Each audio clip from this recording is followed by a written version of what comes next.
पिछले वीडियो के अंतर्गत प्राकृतिक वनस्पतियों में हमने भूमध्य रेखीय सदाबहार वन, उष्ण मानसूनी वन तथा पढ़ा था। अब अगला जो क्लासिफिकेशन आता है वो आता है शीतोष्ण मानसूनी पतझड़ वन।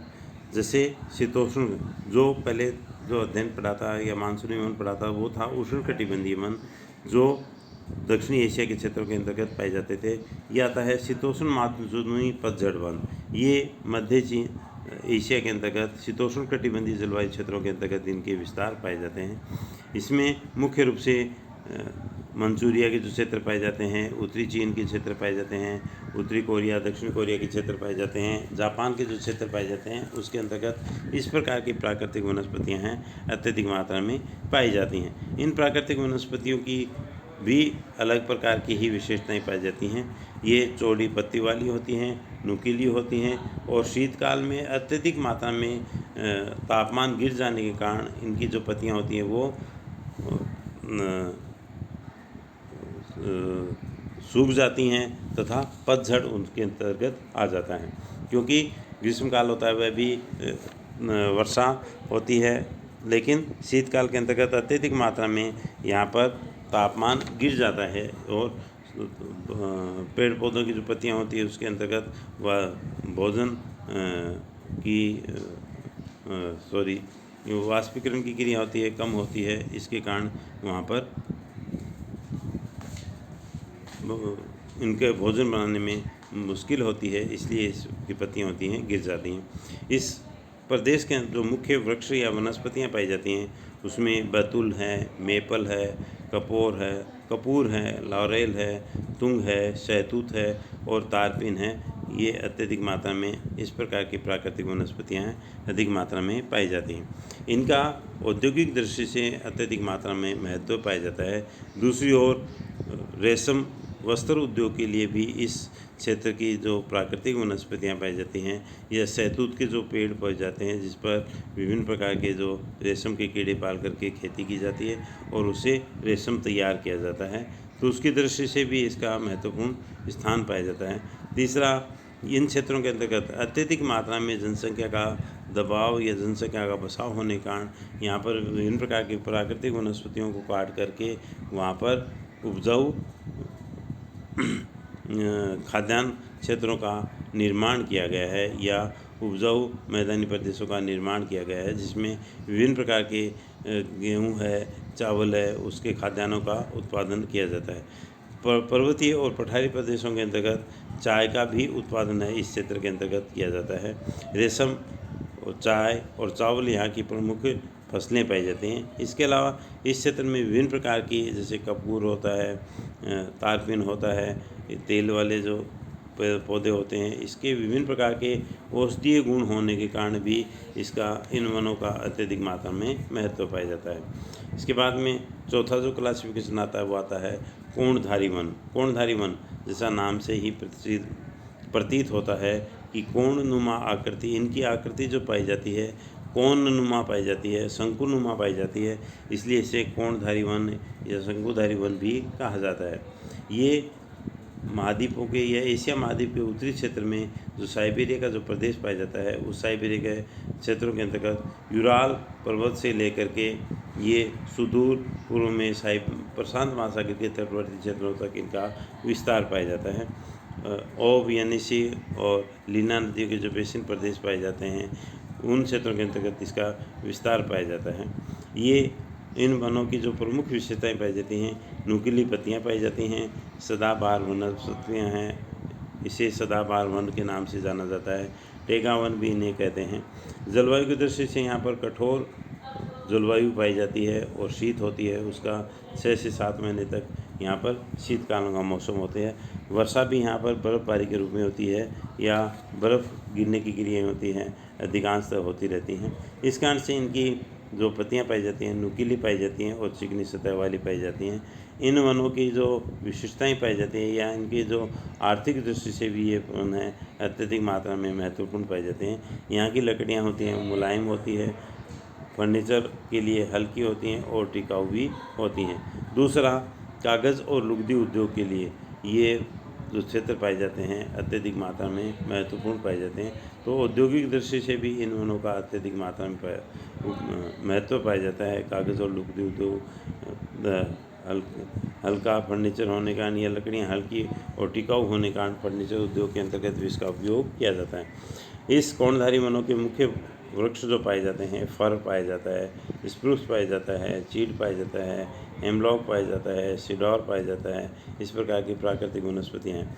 ये भारत में भी अत्यधिक मात्रा में इनका विस्तार पाया जाता है। हिमालय पर्वतीय जो प्रदेश पाए जाते हैं उनके पर्वतीय ढलानों पर और जो ऊंचे क्षेत्र पाए जाते हैं जहाँ पर 45 मीटर से 5000 मीटर तक के और 5500 मीटर तक की जो ऊंचाई वाले जो क्षेत्र पाए जाते हैं, उन क्षेत्रों के अंतर्गत कोणधारी वनों का विस्तार पाया जाता है। तो यदि आपको कभी मौका मिले पर्वतीय क्षेत्रों के अंतर्गत जाने का, तो जहाँ पर बर्फ़ हिमपात होता है शीतकाल के अंतर्गत, उन क्षेत्रों के अंतर्गत इस प्रकार की प्राकृतिक वनस्पतियाँ हैं।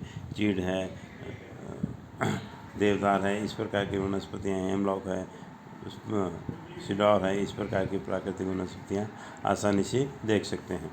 फिर आता है भूमध्य सागरीय वन।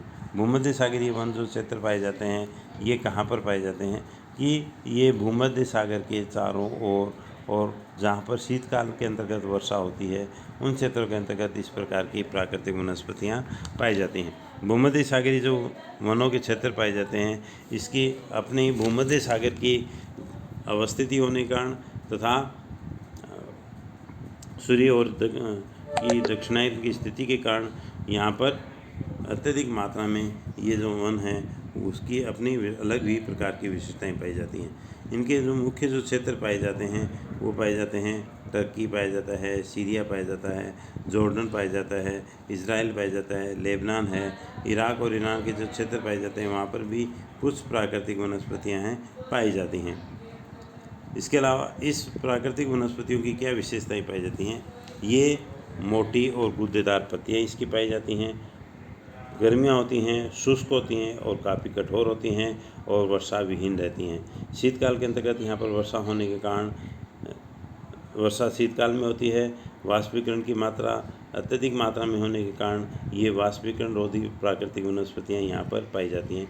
इनकी छाल पाई जाती है, मोटी पाई जाती है, इनकी जड़ें पाई जाती हैं, गहरी पाई जाती है, लंबी जड़ों वाली प्राकृतिक वनस्पतियाँ हैं इसके अंतर्गत पाई जाती हैं। इन्हें रसीले वनों वाले क्षेत्र भी कहा जाता है।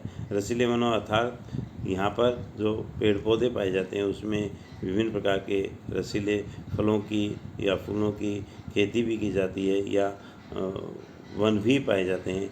दूसरा, इसमें जो विभिन्न प्रकार की जो प्राकृतिक वनस्पतियाँ पाई जाती हैं उसमें फूलों की खेती भी अत्यधिक मात्रा में की जाती है।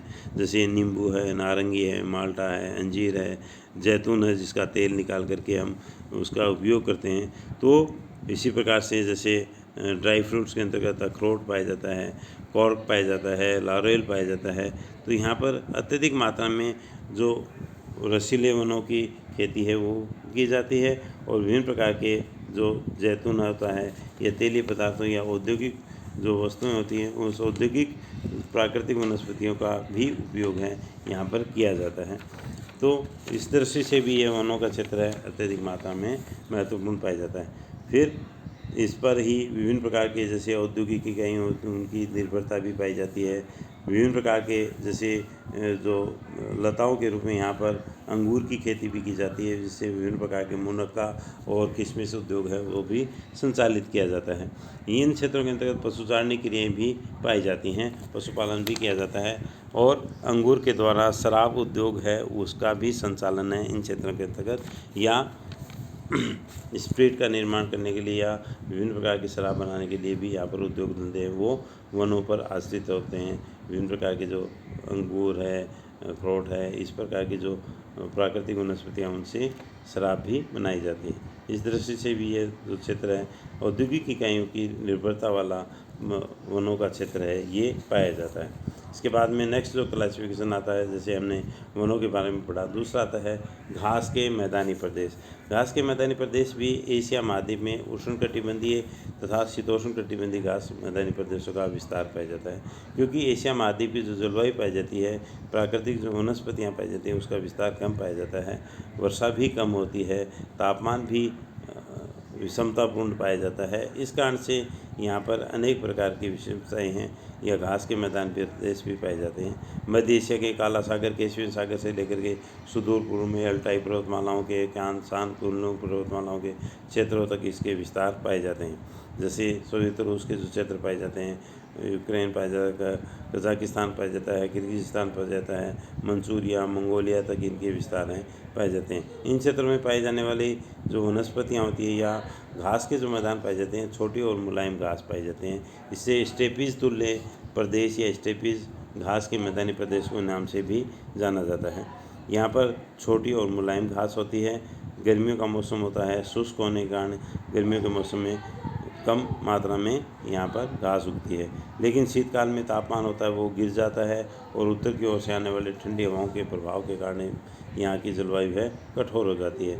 तो शीतकाल के अंतर्गत जो प्राकृतिक वनस्पतियों पर शीतकाल का प्रभाव है दिखाई देता है। छोटी और मुलायम घास होने के कारण यहाँ पर पशु चारणी क्रियाएँ होती हैं, अत्यधिक मात्रा में संपन्न होते हैं। घोड़े, भेड़, बकरी, गाय और बैल यहाँ पर मुख्य रूप से पाले जाते हैं। दूसरे, अब वर्तमान समय में इन क्षेत्रों के अंतर्गत इसे खाद्यान्नों का भंडार भी कहा जाता है। गेहूँ के और चावल का उत्पादन की दृष्टि से ये स्टेपीज घास के मैदानी प्रदेशों गेहूँ के भंडार के रूप में या गेहूं के मैदान के रूप में भी जाना जाता है। इसके कुछ क्षेत्रों में जहाँ पर वर्षा बहुत ही कम मात्रा में होती है तो वहाँ पर शीतोष्ण और अर्धमौसमी प्रदेश भी पाए जाते हैं। इसके बाद में नेक्स्ट जो प्राकृतिक वनस्पति का प्रकार पाया जाता तो आता है मरुस्थलीय वनस्पतियाँ। मरुस्थलीय प्रदेश जो वनस्पतियाँ यहाँ पाई जाती हैं, जैसा हमने शुरू में जिक्र किया था कि एशिया महाद्वीप ही एक ऐसा प्रदेश पाया जाता है इसके अंतर्गत उष्ण, शीतोष्ण और शीतकटिबंधीय मरुस्थलीय प्रदेश हैं पाए जाते हैं। तो मरुस्थल किसे कहते हैं? जिसके अंतर्गत अत्यधिक मात्रा में तापमान और वर्षा की विषमता पाई जाती हो वह क्षेत्र होता है, वो मरुस्थलीय प्रदेश कहलाता है। मरुस्थलीय प्रदेश होते हैं मानसूनी जलवायु जैसे पाई जाती है उन्हीं अक्षांशों में के पश्चिमी भागों में मरुस्थल और पूर्वी भागों में मानसूनी जलवायु प्रदेश हैं यहाँ पर पाए जाते हैं। तो अरब का मरुस्थलीय प्रदेश पाया जाता है, थार का मरुस्थलीय प्रदेश पाया जाता है, जिसके अंतर्गत इराक, ईरान के जो प्रदेश पाए जाते हैं, सऊदी अरब का जो प्रदेश है, उन क्षेत्रों तक ये उष्णकटिबंधीय मरुस्थलीय प्रदेश हैं पाए जाते हैं। यहाँ पर वर्षा, तापमान की शुष्क दृश्य से रेतीले और कठोर धरातल के कारण प्राकृतिक वनस्पतियाँ हैं बहुत कम मात्रा में पाई जाती हैं। कुछ बबूल, झाड़ियाँ, खजूर इस प्रकार की प्राकृतिक वनस्पतियाँ मरुदानों के रूप में पाई जाती हैं। कुछ छोटी मात्रा में वर्षा की क्रिया संपन्न होने से छोटी छोटी लताएँ भी उत्पन्न हो जाती हैं। यहाँ की जो प्राकृतिक वनस्पतियाँ पाई जाती हैं लंबी जड़ों वाली पाई जाती हैं, गहरी जड़ों वाली पाई जाती हैं। इनकी पत्तियाँ भी चिकनी सतह वाली और गूदेदार होती हैं तथा इनके जो तने पाए जाते हैं वो भी कठोर पाए जाते हैं और मोटी छाल वाले पाए जाते हैं। इस प्रकार की प्राकृतिक वनस्पतियाँ उष्णकटिबंधीय क्षेत्रों के अंतर्गत पाई जाती हैं। दूसरा आता है शीतोष्णकटिबंधीय क्षेत्र।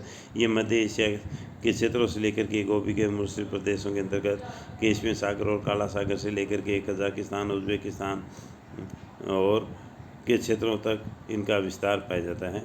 ये छोटी और मुलायम घास पाई जाती हैं, छोटी जो झाड़ियाँ भी इसके अंतर्गत पाई जाती हैं और यहाँ पर अत्यधिक मात्रा में पशु पक्षारणी क्रियाएँ की जाती हैं। अब यहाँ पर कृषि का कार्य है, गेहूं के उत्पादन की दृष्टि से भी इन मैदानी प्रदेशों का या शीतोष्णकटिबंधीय जो मरुस्थलीय प्रदेश पाए जाते हैं, गोबी का जो मरुस्थलीय प्रदेश पाया जाता है, मंसूरी का जो प्रदेश पाया जाता है, वो भी इसी मरुस्थलीय प्रदेशों के अंतर्गत रखे जाते हैं।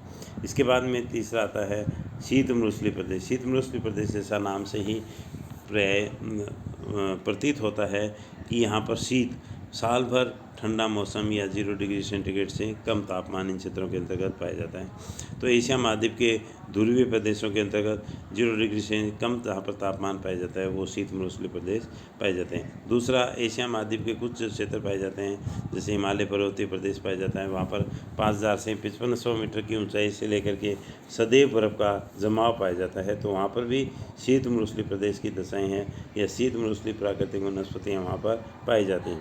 यहाँ पर शीतकाल होता है, लंबा होता है, काफ़ी कठोर होता है, तापमान होता है, कम होता है और शीतकाल के अंतर्गत विभिन्न प्रकार के उत्तर की ओर से आने वाले जो बर्फीले तूफान होते हैं ये तापमान को और भी गिरा देते हैं। यहाँ पर वर्षा होती है वह बर्फ़ के रूप में ही होती है। इस कारण से यहाँ पर बर्फ़ का ही अत्यधिक मात्रा में प्रभाव होता है। इन क्षेत्रों में छोटी छोटी वनस्पतियाँ, मुलायम वनस्पतियाँ, फूलों और वाली वनस्पतियाँ ही पाई जाती हैं, जैसे काई पाई जाती है, जिनोम पाया जाता है। विभिन्न प्रकार की मुलायम छोटी छोटी काई की प्रकार की वनस्पतियाँ हैं इसके अंतर्गत पाई जाती हैं, जो मुख्य रूप से छोटी होती हैं और बहुत ही कम मात्रा में उनका वितरण पाया जाता है। अधिकांश भाग होते हैं वो सदैव बर्फ़ से आच्छादित रहते हैं। जब ग्रीष्म काल होता है उसके अंतर्गत जब बर्फ़ पिघलती है तो बर्फ़ पिघलने से विभिन्न प्रकार के जो दलदली प्रदेश होते हैं उनका भी इसके अंतर्गत निर्माण हो जाता है। तो उन दलदली प्रदेशों के अंतर्गत प्राकृतिक वनस्पति के रूप में काई, लाख, ये जो प्राकृतिक वनस्पतियाँ ही उग पाती हैं। धन्यवाद। अगले चैप्टर के अंतर्गत हम अगला टॉपिक का अध्ययन करेंगे।